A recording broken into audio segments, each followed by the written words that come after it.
In 1935, when the Great Depression had stripped America bare and desperation hung in the air like smoke from failed dreams, a woman named Dorothy Harrison discovered something that would defy every law of material limitation the world had imposed. She was desperate mother of 4 children, unable to feed her family, her husband having abandoned them.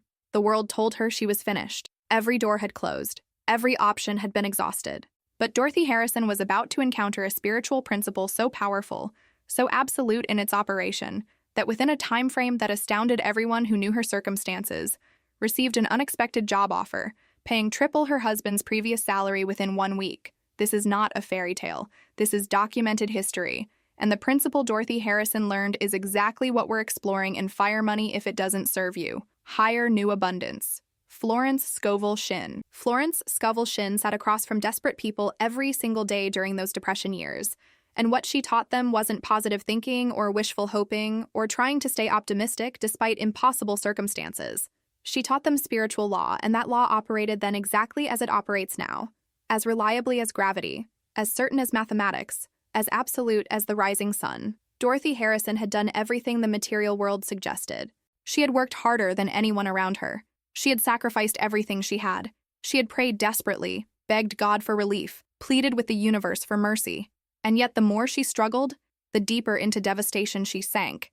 This is the paradox that Florence Scovel Shinn understood, and that the conventional world even today fails to grasp. The very act of struggling with money, of treating it as something scarce to chase or beg for, creates the energetic frequency that repels it. The desperation itself becomes the barrier. The fear of lack manifests more lack. The consciousness of poverty perpetuates poverty. Shinn met Dorothy Harrison in a modest New York apartment, the sounds of desperate footsteps echoing from the streets below where thousands searched daily for work that didn't exist. She looked at this broken woman and spoke words that would transform everything. The teaching behind Fire Money If It Doesn't Serve You. Hire New Abundance. Florence Scovel Shinn represents one of the most revolutionary principles ever articulated about the relationship between human consciousness and material supply. It challenges every assumption modern society holds about wealth creation. It reverses the entire paradigm of earning, deserving, and receiving. And most importantly, it works with a consistency that defies material logic. Shinn explained to Dorothy Harrison what would become the cornerstone of a teaching that has now transformed millions of lives across nearly a century. Money, she said, is not something you pursue. It is not something you work for in the traditional sense of trading time for dollars. It is not something you attract through positive thinking alone, or through vision boards, or through hoping really hard that the universe notices your need. Money is spiritual substance that responds to spiritual law, and that law operates through the power of the spoken word combined with absolute inner knowing, not believing, not hoping, knowing. The distinction Shinn made was critical, and Dorothy Harrison had to understand it at a depth beyond mere intellectual agreement. Dorothy Harrison had been speaking words about money her entire life, but every single word had been spoken from a consciousness of lack. Even when she tried to be positive, even when she attempted affirmations, the words carried the vibrational signature of absence, of wanting, of separation from the thing desired. She would say things like, "I hope money comes to me," or "I wish I had more," or "I'm trying to manifest abundance." Each of these statements, Shinn explained with precision, carries within it the frequency of not having, of lack, of distance from the desired reality. The universe, Shinn taught, doesn't respond to hoping. It doesn't respond to wishing. It doesn't respond to trying. The universe responds to commanding, to decreeing, to speaking as one who already possesses divine authority over material circumstances. This isn't arrogance.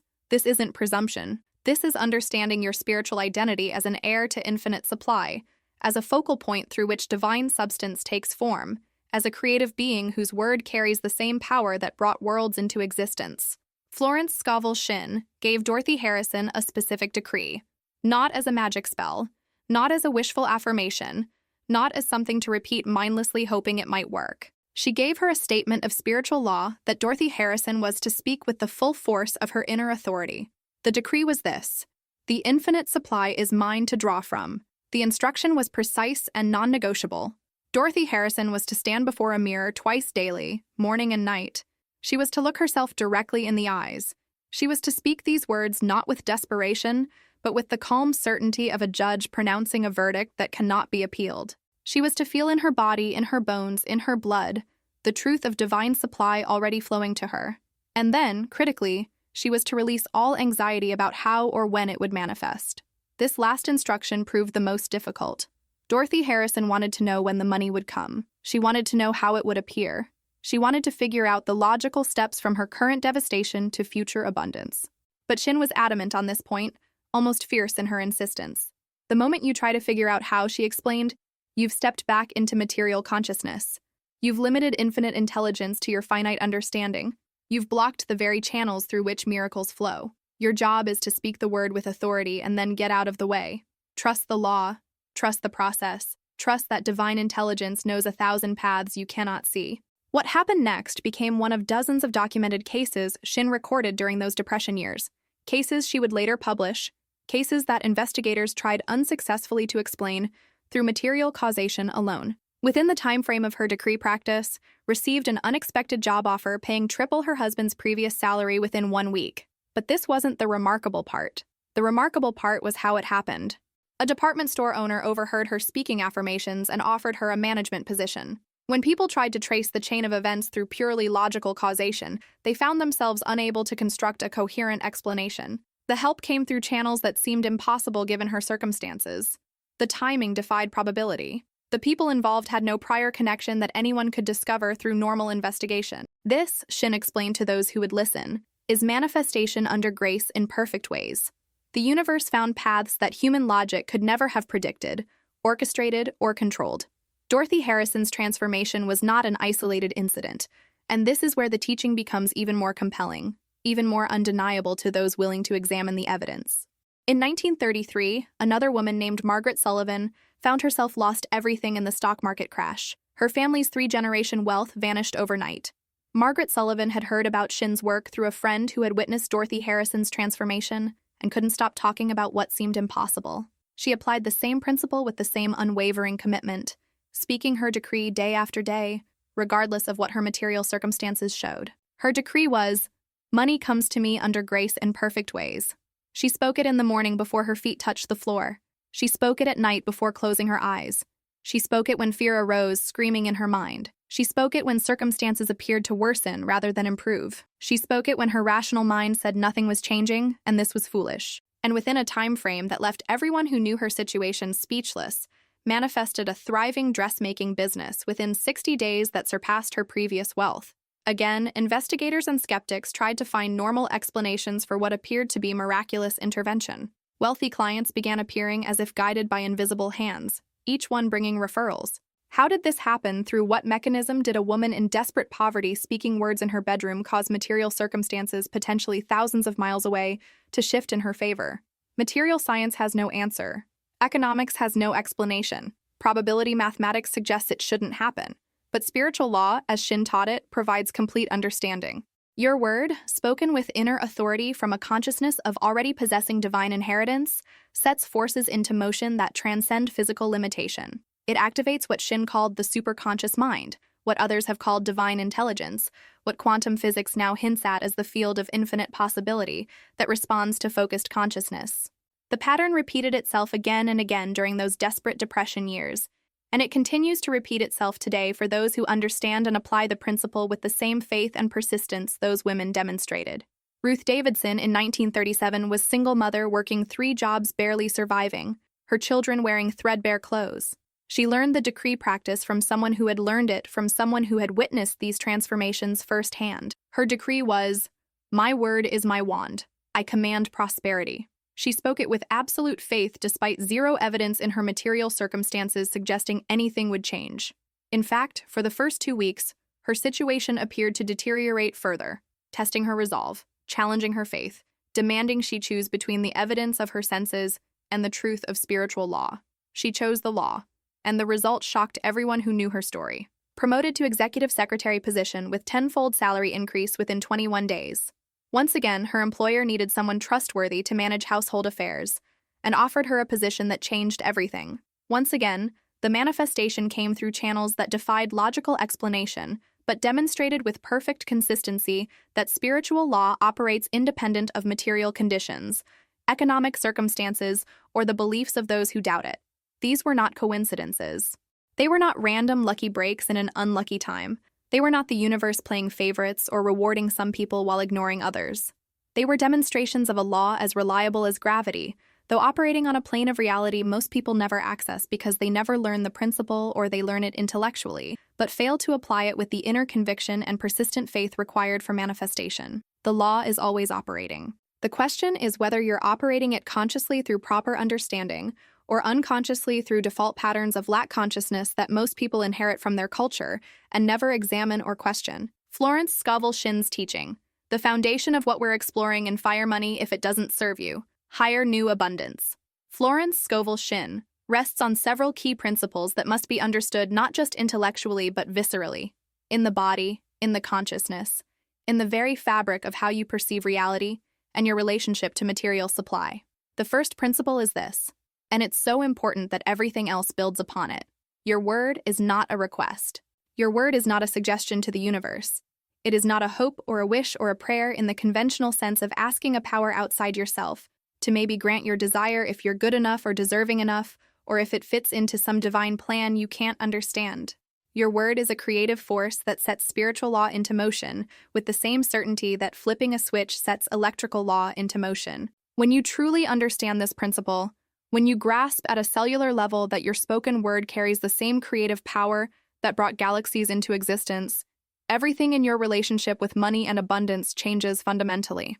Most people speak to money as beggars approaching a wealthy stranger for spare change. They approach God as if petitioning a stingy parent for allowance that might be granted or might be withheld based on mood or merit.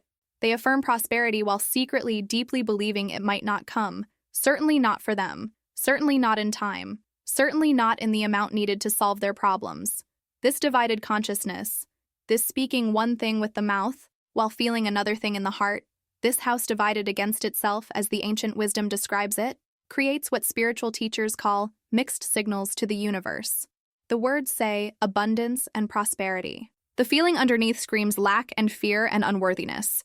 And the universe, responding not to the words alone, but to the total energetic signature of the entire message, including conscious and unconscious components, manifests confusion, delay, partial results, or nothing at all.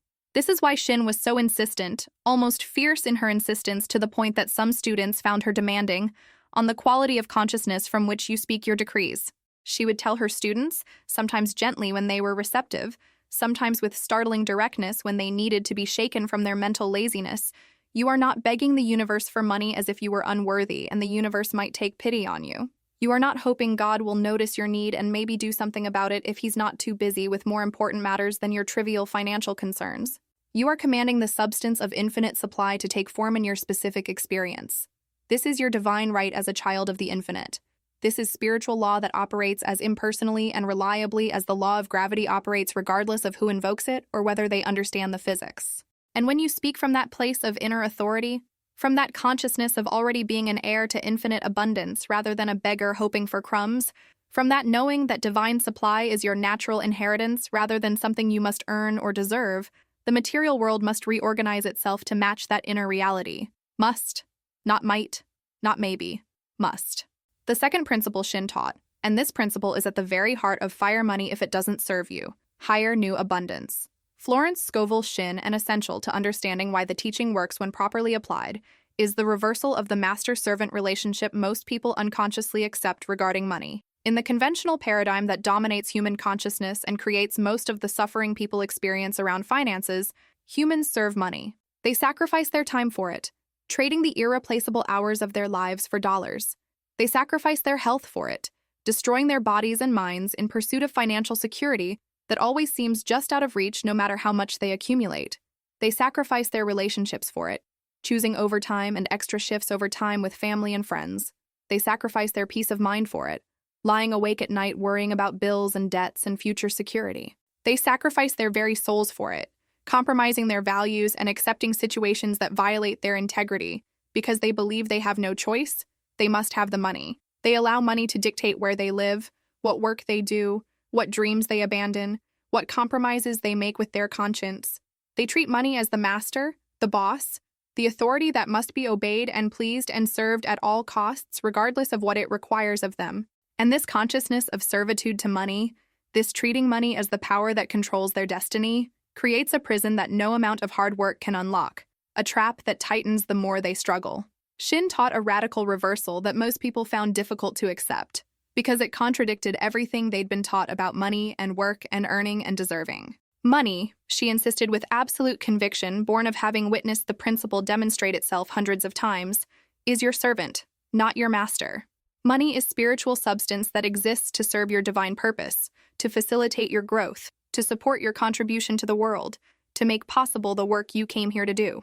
When you understand this truth at a depth that transforms how you think and feel and speak about money, when you truly shift from servant consciousness to master consciousness, everything in your financial reality begins to transform in ways that seem miraculous to those who don't understand the principle.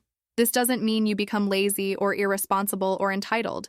It doesn't mean you sit around expecting money to appear while you do nothing. It means you understand that your value isn't measured by hours worked or effort expended or how much you sacrifice and struggle. Your value comes from your divine identity, from who you are in spiritual reality rather than what you do in material reality. And from that place of inner worth that doesn't depend on external circumstances or achievements, you attract material supply not through struggle and desperation, but through alignment with spiritual law. You work, yes, but from inspiration rather than desperation. You create value, yes, but from overflow of your gifts rather than from the emptiness of need. You serve others, yes, but from wholeness and abundance rather than from lack and fear.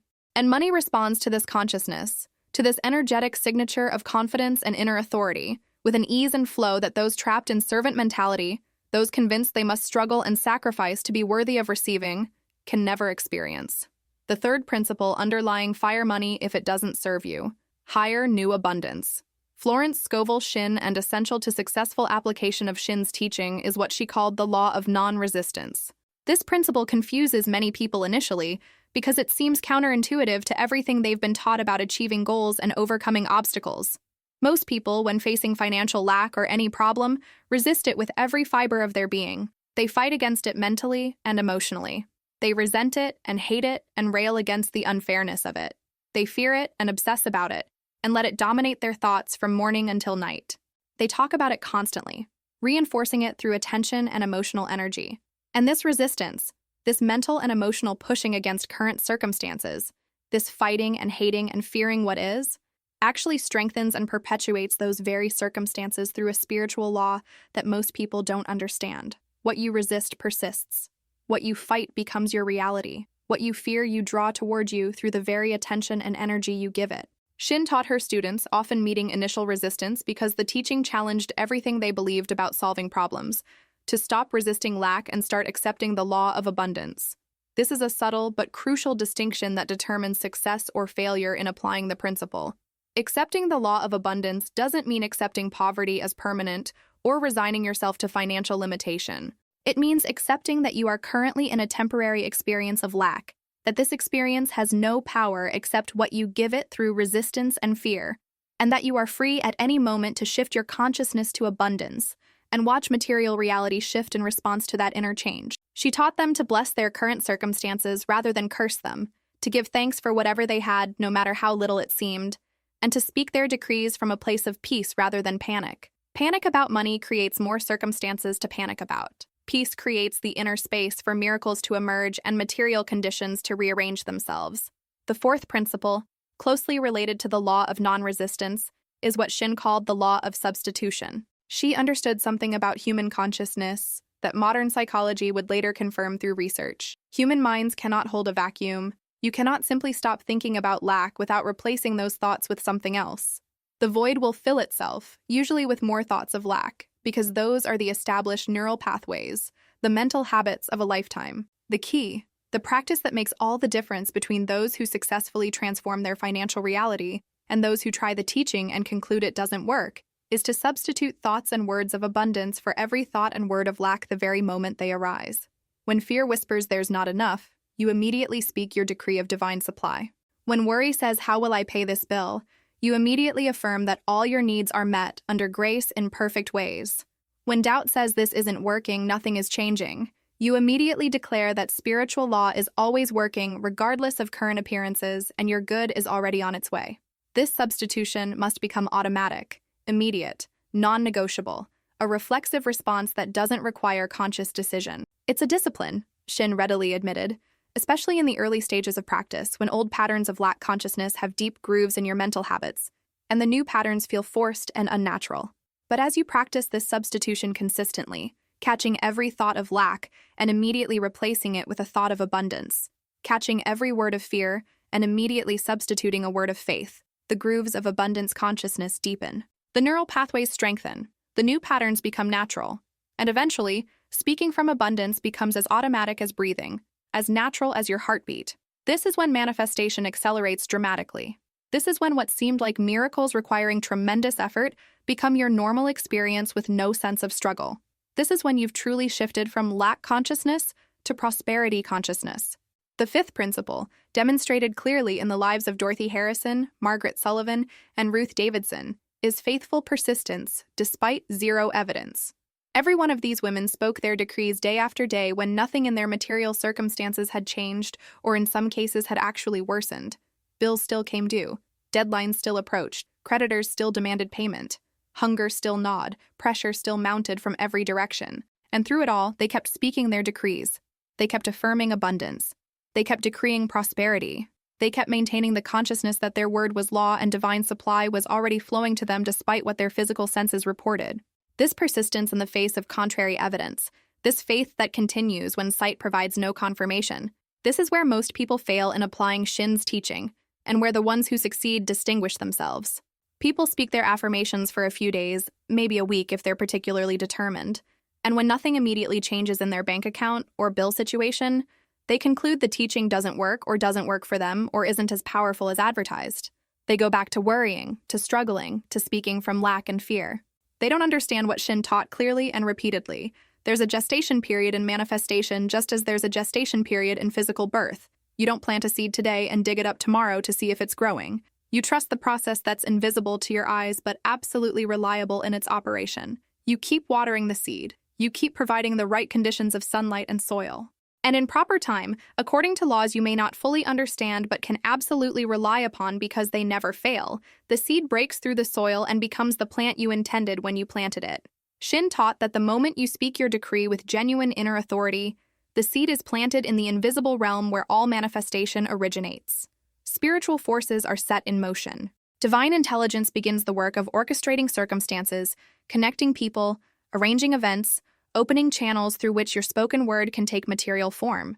But this process, this invisible work happening in dimensions beyond your physical perception, operates on its own timeline, which is always perfect even when it doesn't match your impatience or your sense of urgency or your deadlines. Your job, your only job in the process, is to keep speaking your decree with unwavering faith. Keep affirming abundance regardless of what you see. Keep holding the vision of prosperity despite what your bank statement shows. Keep maintaining prosperity consciousness no matter what your current circumstances scream at you. Material reality is always the lag effect of consciousness, the delayed reflection of yesterday's inner state. What you see today in your finances reflects the consciousness you held yesterday or last week or last month. What you're decreeing today with faith and persistence is creating the financial reality you'll experience tomorrow or next week or next month. Trust the process. Stay faithful to the practice. Persist in your knowing despite all evidence to the contrary.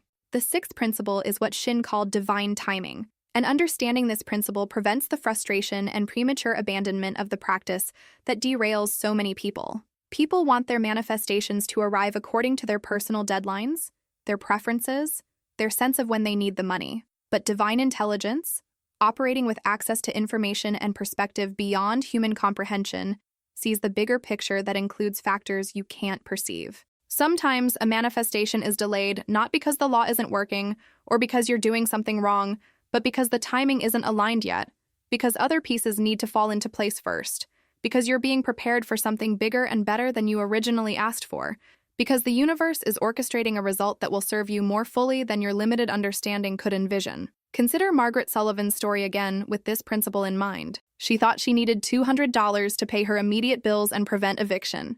That was her desperate request, her urgent need as she perceived it. But what manifested through her decree practice, what divine intelligence delivered when the timing was perfect, was $4,000 and a business opportunity that changed her entire financial trajectory for the rest of her life. If the $200 had manifested immediately when she thought she needed it, fulfilling her limited vision of what would solve her problem, she might have missed the bigger blessing that required a slightly longer gestation period, a few more pieces falling into place. a perfect timing that her panic and urgency would have disrupted. This is why Shinn consistently, almost as a mantra in her teaching, added the phrase under grace in perfect ways to so many of her decrees. You're not trying to force manifestation through a specific channel that your limited mind has identified as the only possible source. You're not demanding it arrive at a specific time that matches your deadline. You're not insisting it look exactly as you've pictured it in your imagination. You're allowing divine intelligence, with its infinite perspective and perfect knowledge of all factors involved, to deliver your good through the best possible channels, at the best possible time, in the best possible ways that serve your highest interest, even when those ways surprise you or arrive differently than you expected. This requires surrender, which is absolutely not the same thing as giving up or resigning yourself to lack. Surrender in this context means speaking your word with authority, planting your seed with faith, and then releasing attachment to exactly how and when it manifests in material form. You trust that the law is working. You know that your good is coming. You have faith that divine timing is perfect timing, even when it challenges your patience or doesn't match your preferred schedule. The seventh principle underlying fire money. If it doesn't serve you, hire new abundance. Florence Scovel Shinn. And essential to Shinn's entire approach is the understanding that you're never creating something from nothing through your decrees. You're not trying to generate abundance out of thin air through the force of your will or the cleverness of your affirmations or the intensity of your desire. You're accessing and channeling abundance that already exists in the invisible realm. Shinn taught consistently that there is an infinite ocean of supply, what she variously called the sea of universal substance, the abundance of the spheres, the inexhaustible supply that is God's nature. This supply has no limits. It never runs dry. It never diminishes, no matter how many people draw from it. It exists independent of economic conditions, stock market performance, employment rates, depressions, recessions, or any material circumstance. It is pure potential waiting to take form, spiritual substance ready to manifest in material reality. Your decrees, your spoken words of prosperity and abundance, are not creating this supply from nothing. They're tapping into what already exists. They're directing it toward your specific experience. They're opening channels through which infinite supply can flow into your particular circumstances. You're not asking the universe to generate money where none exists. You're aligning yourself with the infinite flow that's always present, always available, always ready to manifest through any consciousness that's open and receptive to it. This is why Shinn could teach abundance principles with such confidence and conviction during the Depression, when banks were failing by the thousands and unemployment was catastrophic, and the material economy appeared to have collapsed completely. Material conditions, economic circumstances, what appears to be happening in the external world, these are absolutely irrelevant to spiritual law. The supply exists in the invisible realm regardless of whether the visible economy is booming or crashing. The question is never whether there's enough supply available. The question is only whether you know how to access it, whether your consciousness is aligned with it, whether your words and beliefs are opening channels for it rather than blocking its flow. The eighth principle, one that particularly transformed Ruth Davidson's experience and relationship with money, is the practice of blessing rather than cursing your current circumstances, no matter how challenging they appear. Most people, when they look at their empty bank account or unpaid bills or mounting debt, curse it all mentally and emotionally. They resent the lack. They hate their poverty. They complain bitterly about the unfairness of their situation. They rail against their circumstances in their thoughts and words and conversations.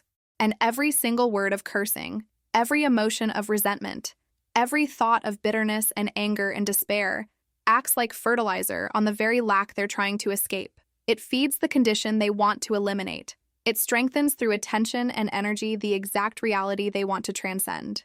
What you bless expands in your experience. What you curse also expands because you're giving it your focused attention and emotional power. Shinn taught her students, often meeting fierce initial resistance because the instructions seemed absurd to people drowning in debt and fear, to bless their current circumstances no matter how dire those circumstances appeared. Bless the empty bank account because it's about to be filled with divine supply. Bless the unpaid bills because the money to pay them with surplus to spare is already on its way through channels you cannot yet see. Bless your current income level because it's about to increase in ways that will amaze you.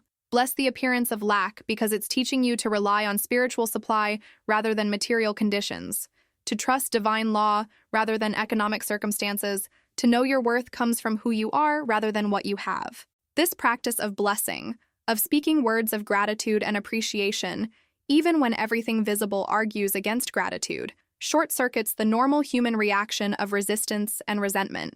It shifts your energy from fighting against what currently is to accepting what is, while knowing with certainty that something better is already forming. And in that shift from resistance to acceptance, from cursing to blessing, the old reality loses its grip on your consciousness, and the new reality finds space to emerge into material manifestation. The ninth principle, one that terrifies people living in lack consciousness but proves transformative for those who apply it with faith, is the practice of giving from your current supply no matter how small that supply might be. Shinn taught this principle consistently as demonstration of faith in infinite supply, as proof to yourself and the universe that you truly believe what you're decreeing. This principle challenges people at their deepest level of fear.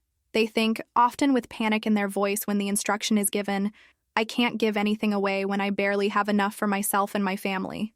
I need to hold tight to every dollar I have. I can't afford to give. But Shinn taught the opposite with unwavering conviction. The very act of giving when it seems you can't afford to, when material logic screams against it, is a declaration to the universe and to your own subconscious mind that you trust infinite supply. It breaks the grip of hoarding consciousness that keeps people poor even when they accumulate money. It creates flow where there was stagnation and blockage. It proves to the deepest levels of your being that you believe in abundance rather than just hoping for it or wishing for it or thinking it would be nice.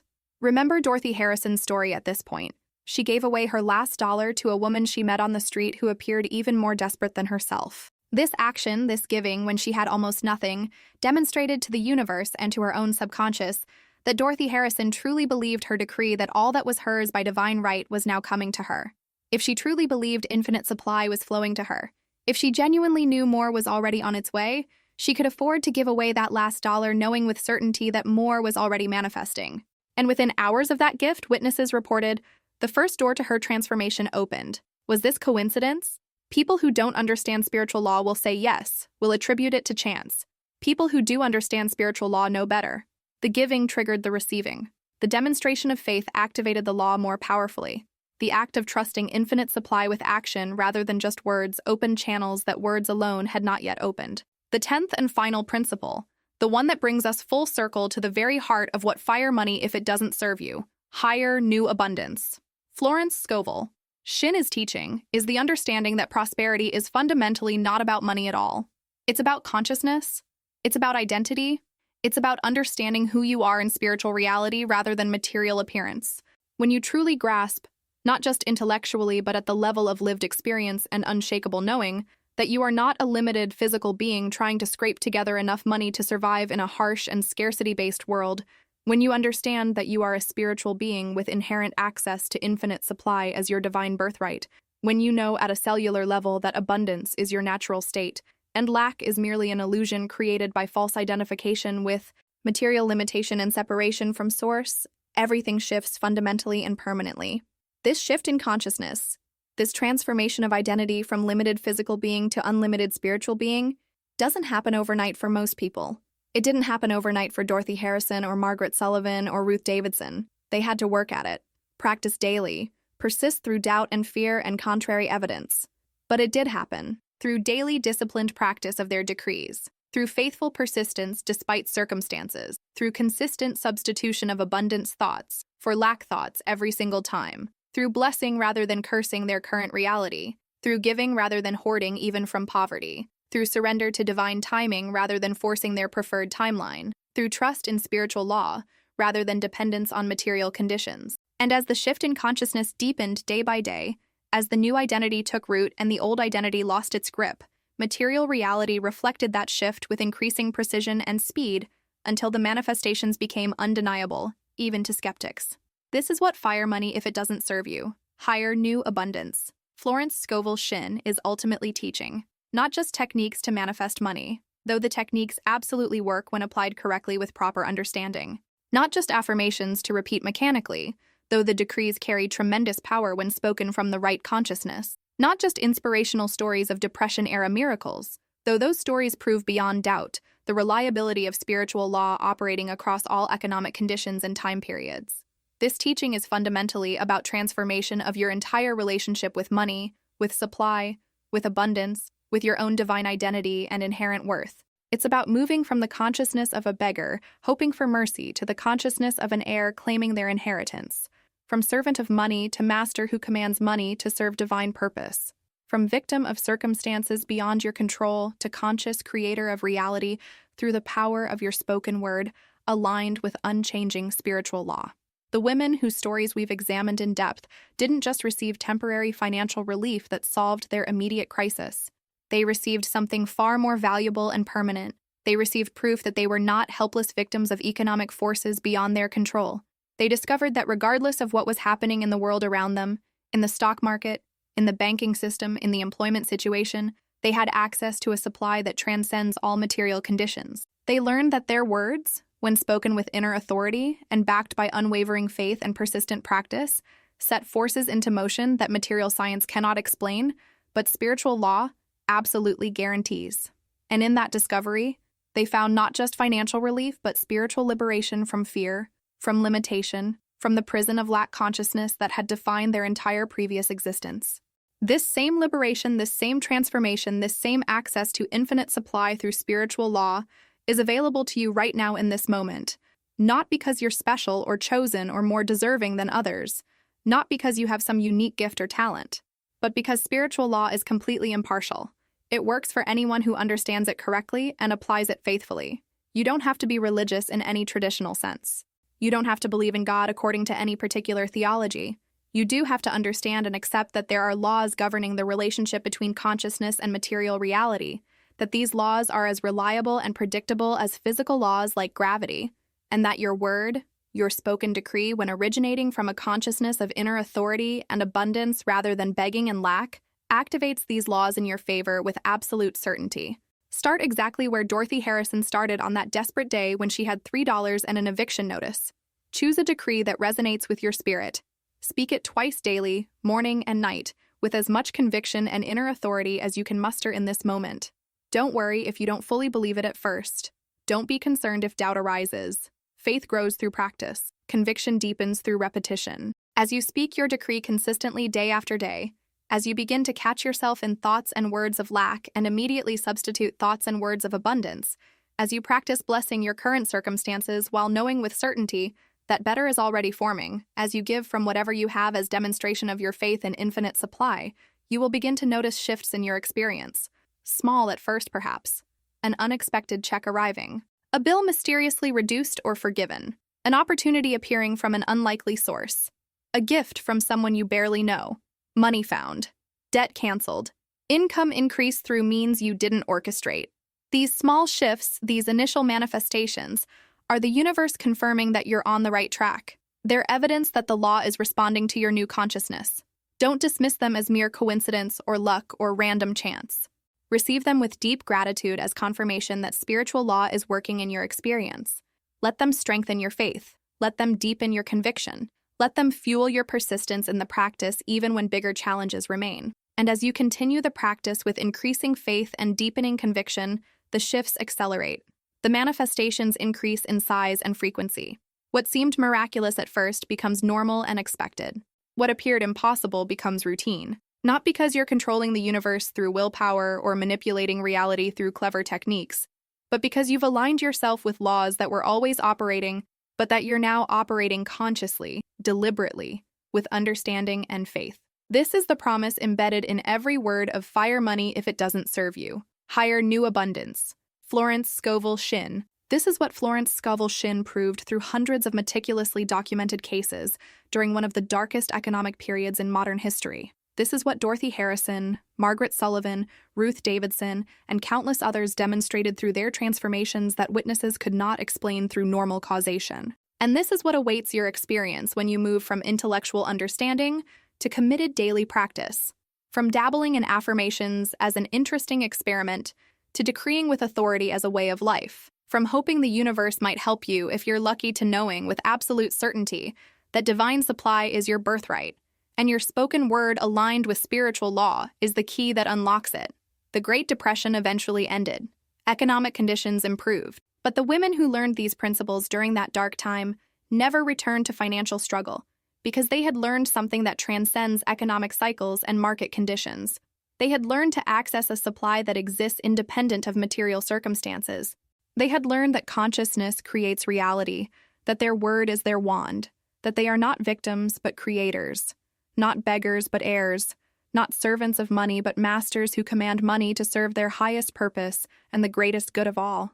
This consciousness, once truly achieved and anchored in your being, becomes permanent. It survives recessions, depressions, market crashes, job losses, and any other material circumstance you might face, because it's rooted not in the shifting, unstable sands of the material world, but in the eternal, unchanging law of infinite supply, responding with mathematical precision to awakened consciousness.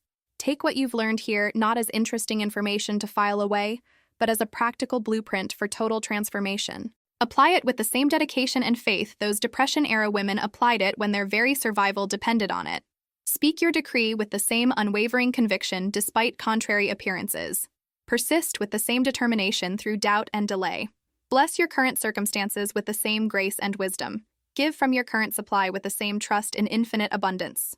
And watch, as they watched with amazement and gratitude, as spiritual law demonstrates its absolute reliability in your unique experience, transforming not just your bank account, but your entire relationship with money, with abundance, with scarcity, with fear, and most importantly, with your own divine identity as an heir to infinite supply, whose word, when spoken with true authority and backed by unwavering faith, moves mountains that material logic declares immovable and manifests miracles that the world calls impossible, but spiritual law knows as simply the natural operation of consciousness aligned with truth.